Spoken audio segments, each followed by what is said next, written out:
Hi, I'm Mike, and this is my second video on EVs, otherwise known as electric vehicles part 2. If you haven't seen my first video, I'll put a link to it up here. Otherwise, just stick around because I'm sure you'll catch up quickly. I want to provide you with information helpful when considering an electric vehicle, what it's like to drive an EV, what it's like to own an EV, and to help decide if an EV is right for you or for someone you like to give unsolicited advice to.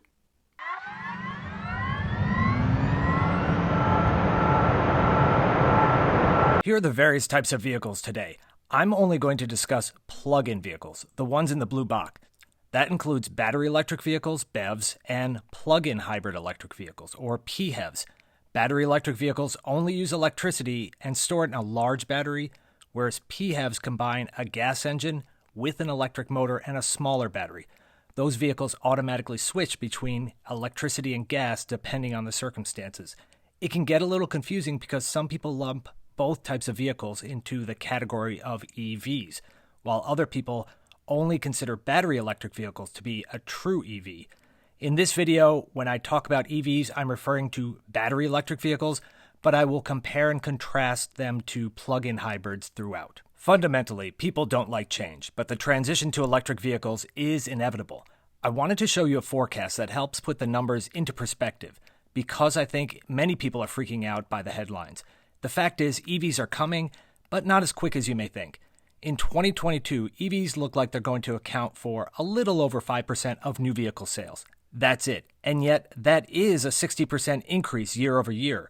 By 2030, depending on what forecasts you look at, electric vehicles will be over a third of new vehicle sales.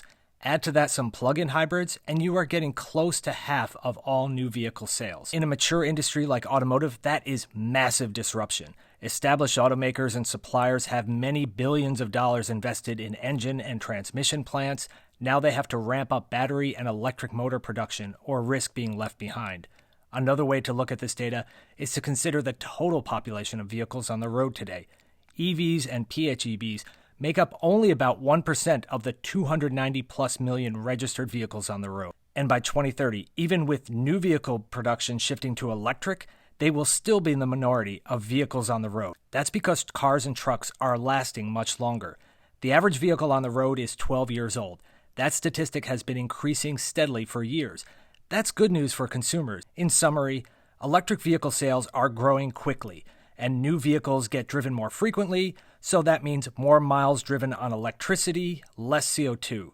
But the data also tells us that gasoline and diesel-powered vehicles are not disappearing overnight. When considering an electric vehicle, I asked these 3 questions in my first video, and now I want to go into each one a little bit deeper. To start off with, where are you going to charge your electric vehicle or plug-in hybrid electric vehicle? Because if you don't charge at home, you're totally missing out on the benefits of going electric. How you charge your EV or plug-in hybrid vehicle at home depends greatly on what you call home. A single-family home, if you park in the garage or the driveway, you can figure out a way to charge.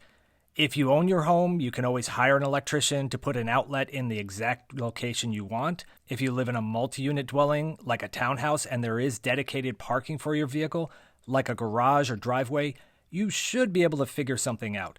Additionally, many new construction projects are adding EV charging for its tenants in anticipation of demand. But you likely don't own this type of housing, so if you need to add an outlet, hiring an electrician may not be allowed.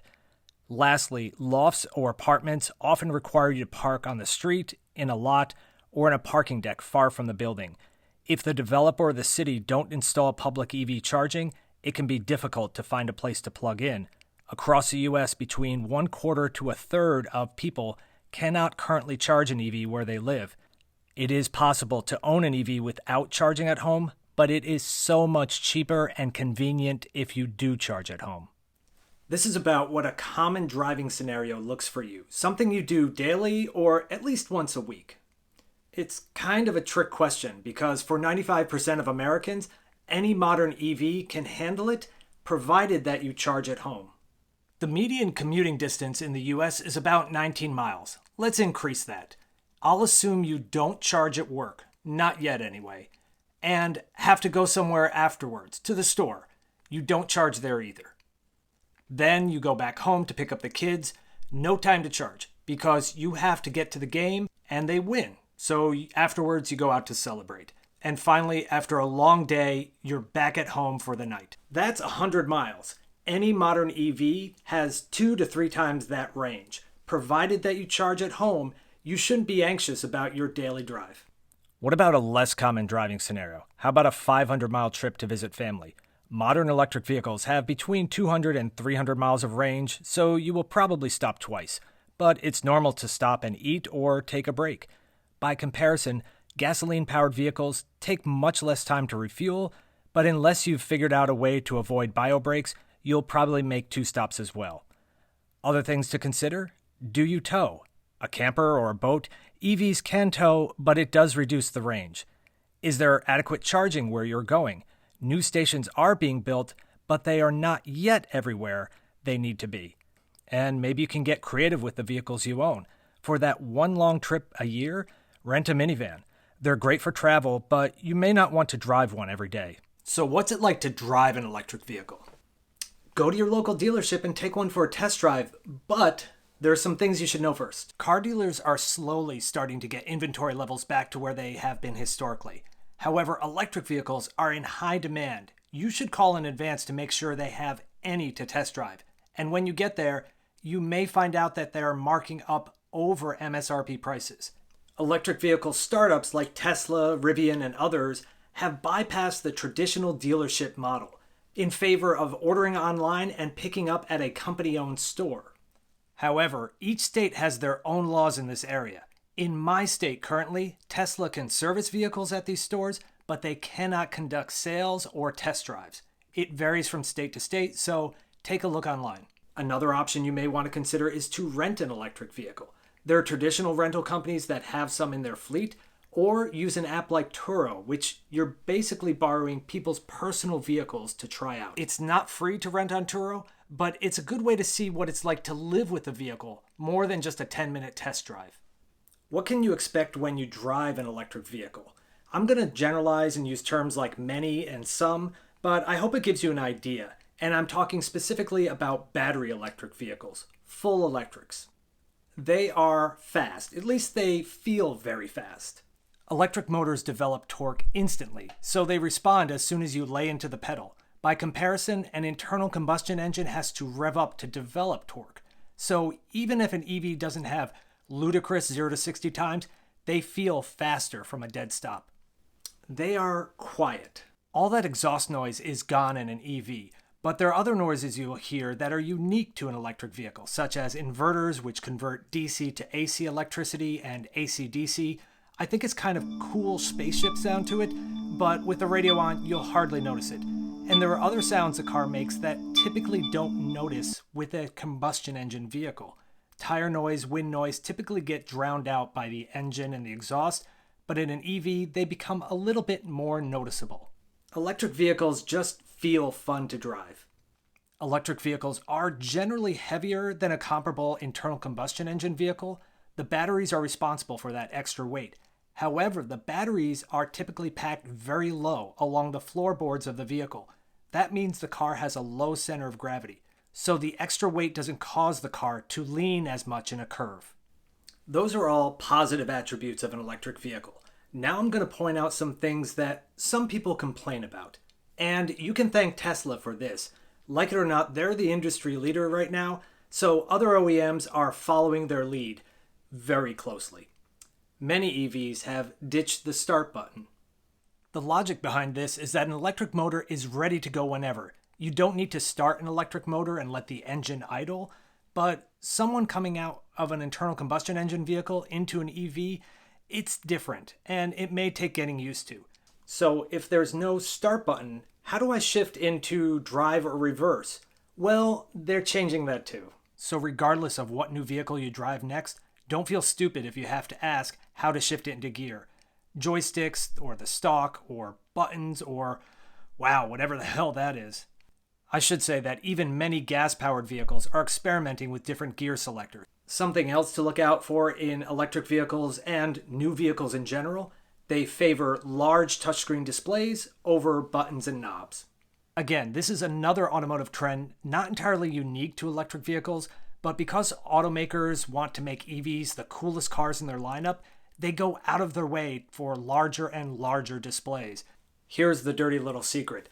Part of the reason why they're taking away knobs and buttons and putting it into the touchscreen, it's not because it's better, it's because it reduces build complexity of the vehicles, and, oh yeah, it's cheaper too. Now some truly horrible graphics to explain an important feature of electric vehicles. You're all familiar with how brakes feel in a combustion vehicle. When you let off the gas pedal, the vehicle coasts for a while. To stop, you press on the brake pedal, which causes the friction brake pads to clamp on a rotor. The energy of motion is transferred to heat energy in the brakes. It works, but over time, it causes the pads and rotor to wear down. Electric vehicles and plug-in hybrids have the same friction braking system as other cars, but they also have something called regenerative braking, or regen for short. When you let off the accelerator pedal, the vehicle will start to slow down. It's using the same electric motors that drive the vehicle to now provide resistance and generate electricity to put back into the battery. Rather than losing energy as heat, it gets converted back to electricity. It's more efficient. It still has a traditional friction braking system if you need it, but that system gets used less often so the brakes last longer.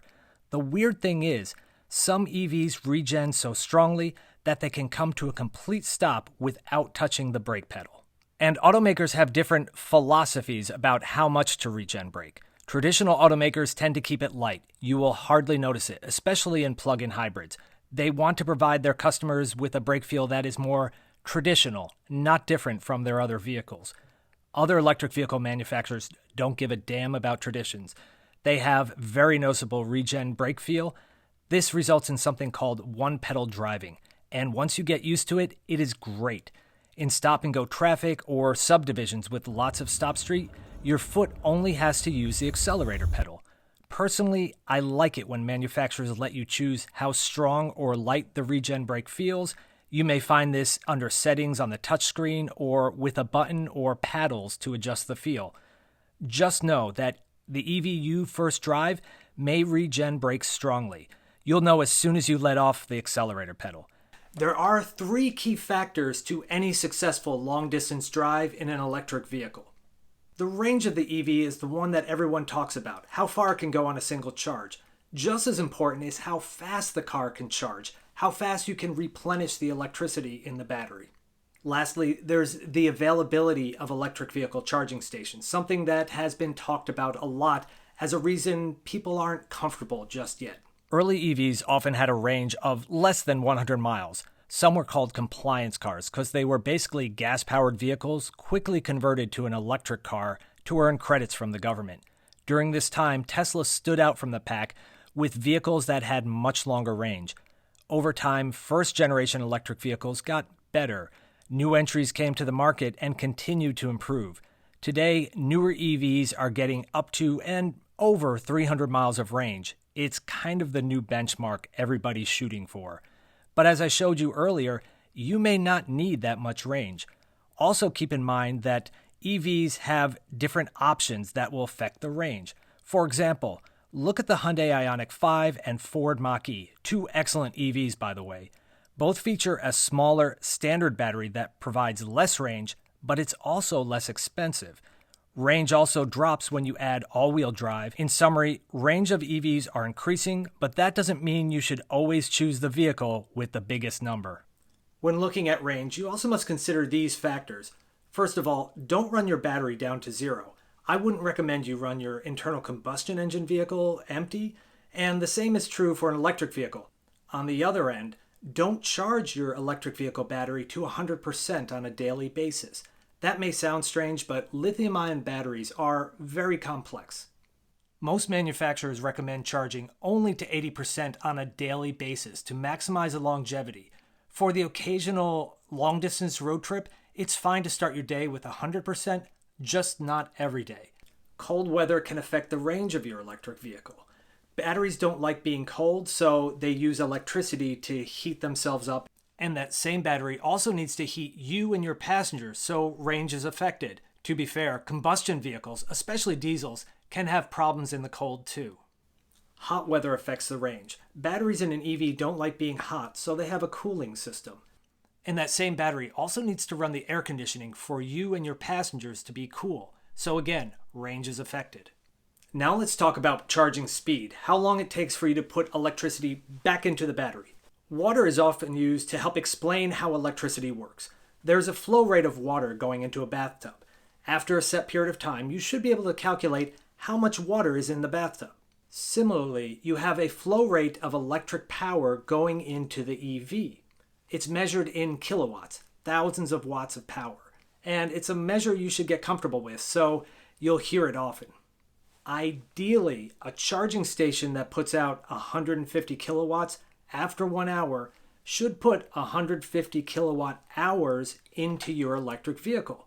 Now, the typical EV only has a battery of about 75 kilowatt hours, so you can see that it shouldn't take a full hour to charge your EV. So I used words like should and ideally. Let me explain why. When you plug in an EV, ideally, it should quickly go up to its maximum charging rate, then stay at that maximum charging rate till about 80%, and only then start to ramp down to prevent overworking the battery.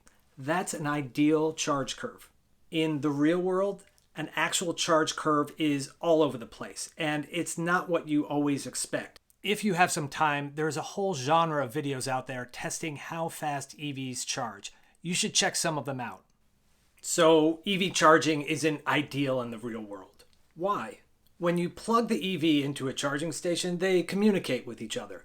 And it's the EV that will tell the charging station to slow down if, for example, it reaches close to 80%, or if the battery is too hot, or if the battery is too cold. Additionally, EVs are designed to accept a maximum charging rate.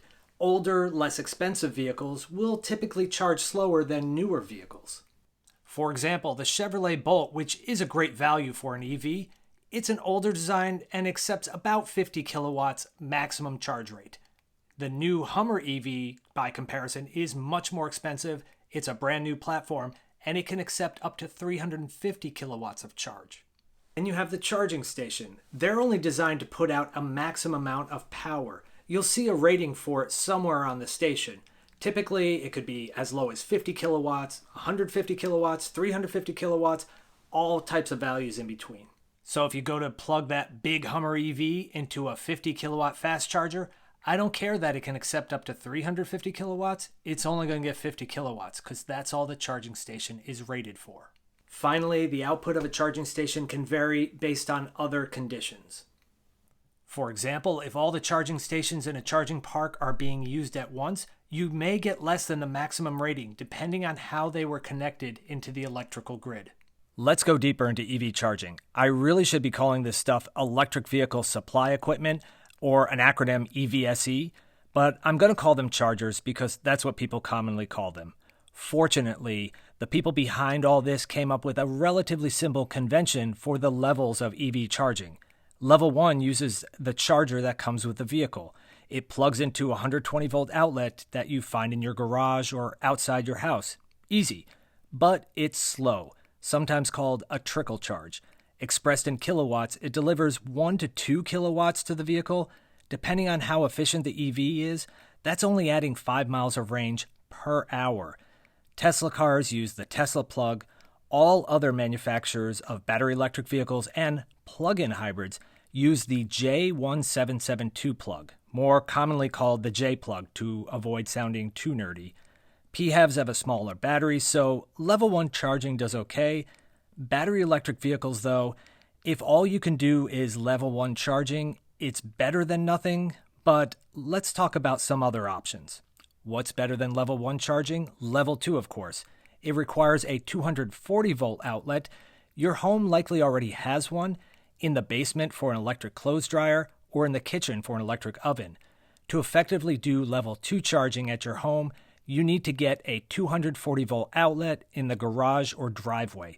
Level 2 chargers deliver more power, more kilowatts, so you add more miles back to your vehicle in 1 hour. For battery electric vehicles, you want level 2 charging at home. I'll tell you how in a minute. You can also use level 2 charging for PHEVs. It's not as critical for those vehicles because they have a smaller battery, but more power doesn't hurt.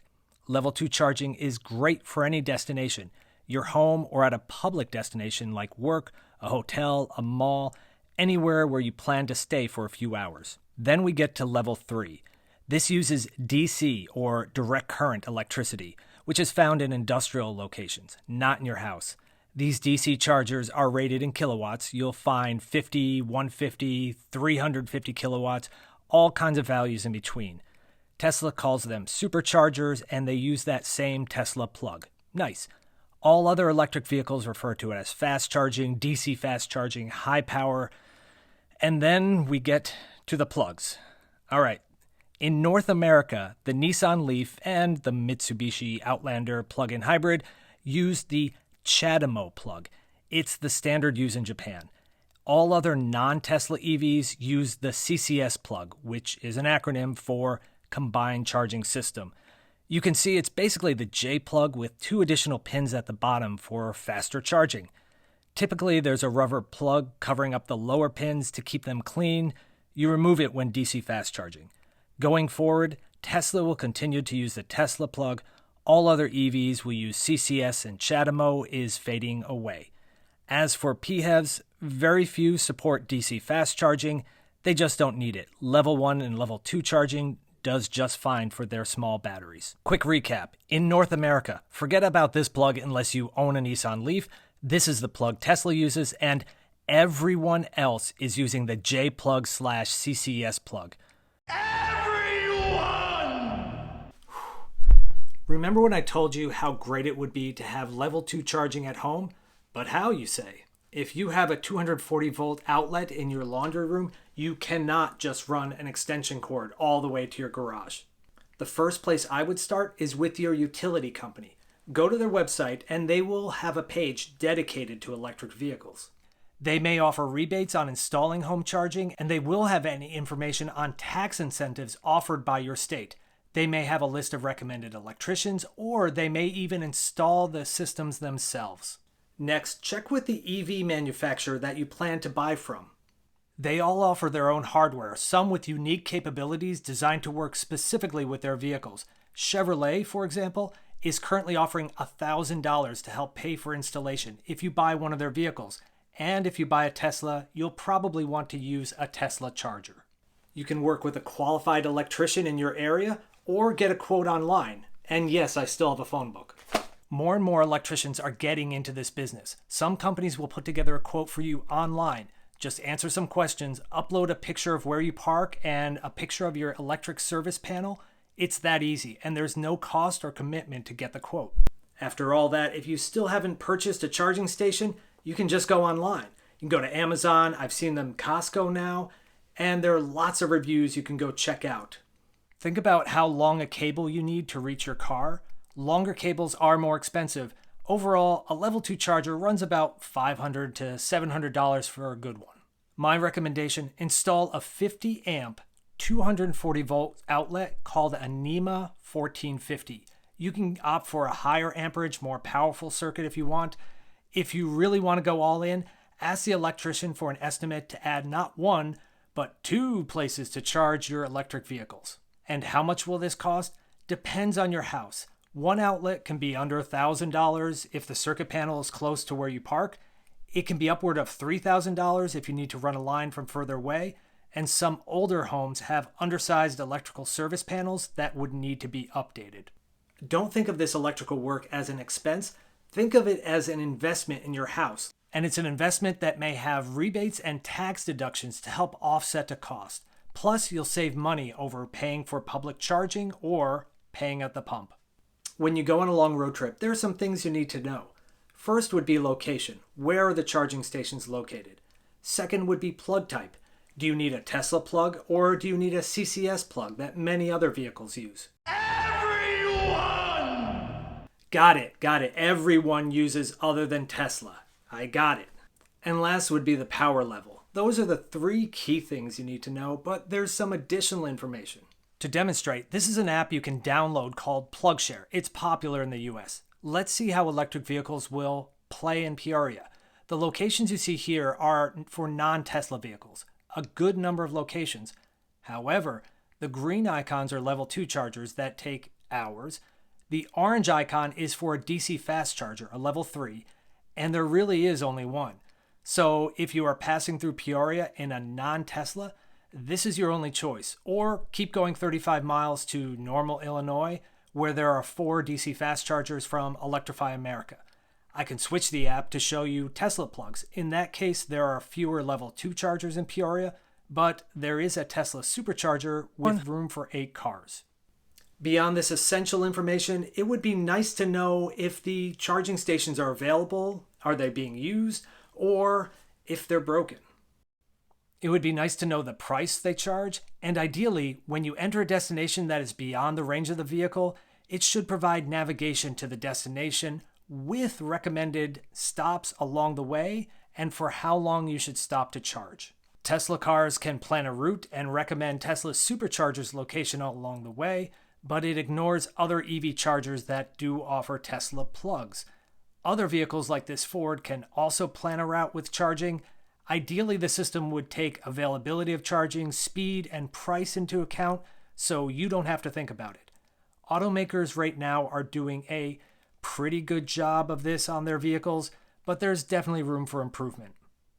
Apps like Google, Waze, and Apple Maps are also working on features like this, so expect them to be released in the months to come. Speaking of costs, remember that 100-mile daily drive? Using EPA numbers, which aren't perfect, but nothing is, we can estimate how much it would cost to drive a compact SUV. The Toyota RAV4 is rated at 29 miles per gallon combined, city and highway. Gasoline prices vary across the country and throughout the year. Let's use a range of $3.50 to $5.50 a gallon. That calculates to about $12 to $19 for that 100 miles of driving. Now, if you drove a compact SUV Tesla Model Y, the EPA says it will use 28 kilowatts for that 100 miles. Electrical prices also vary across the country. Using a range of electrical pricing, it works out to less than $5.60 for that same trip. Now, if you rely on public charging, you will pay more. And if you sign up for a time of use plan with your utility company, you can get cheaper electricity at night when demand is low. Hopefully this gives you an idea of why companies with large fleets like Amazon, FedEx, UPS, and Walmart are all making the switch to electric. Now, about a plug-in hybrid. Remember I said it would drive on battery alone and switch to the combustion engine as needed. So it starts off using only electricity, then briefly fires up the gas engine to go faster on the highway. Then it switches back to electricity until the battery is empty, so it finishes the day running on gasoline. Toyota also makes a RAV4 plug-in hybrid called the RAV4 Prime model. It can go 42 miles on electricity using a medium-sized battery. After that, it gets 38 miles per gallon combined with the gas engine. So what does that work out to? Less than an internal combustion engine, but more than a battery electric vehicle. And I want to make it clear, you can save money with a PHEV if you plug it in. That's the key. What happens if you don't? Let's take a look. If you do not plug in your plug-in hybrid, then it's basically just a hybrid. However, the RAV4 plug-in hybrid costs about $10,000 more than the regular RAV4. This is the price premium for the battery, electric motor, and all the electronics to make it work. Even if you get the federal incentive to help offset the cost difference, it will take somewhere around 70,000 miles of driving just to break even. Do not buy a plug-in hybrid unless you plan to plug it in. Generally speaking, battery electric vehicles are much cheaper to power if you plug them in at home, and plug-in hybrid electric vehicles are cheaper if you plug them in. You should know that about half the states in this country add an additional registration fee to electric vehicles, somewhere between $50 and $200. That's to make up for the fact that EVs don't use gasoline, and in every gallon of gas, there's a gas tax to help fix the roads. Looking at maintenance, internal combustion engine vehicles require oil changes. Plug-in hybrids run less often, so they don't require as frequent oil changes, but they do require occasionally. Because of regenerative braking, where the electric motor helps to slow down the vehicle and recover energy, electric vehicles require less brake maintenance and plug-in hybrids should also benefit a little in this area. Tire maintenance, however, can work against electric vehicles in terms of cost. Remember that brisk acceleration? Well, people tend to abuse that a little, and some customers do feel that their tires wear out faster in an electric vehicle. Plus, EVs are generally heavier than an internal combustion engine, which can also contribute to tire wear. Lastly, to get the most out of a battery electric vehicle, I highly recommend having that level 2 charger installed at home.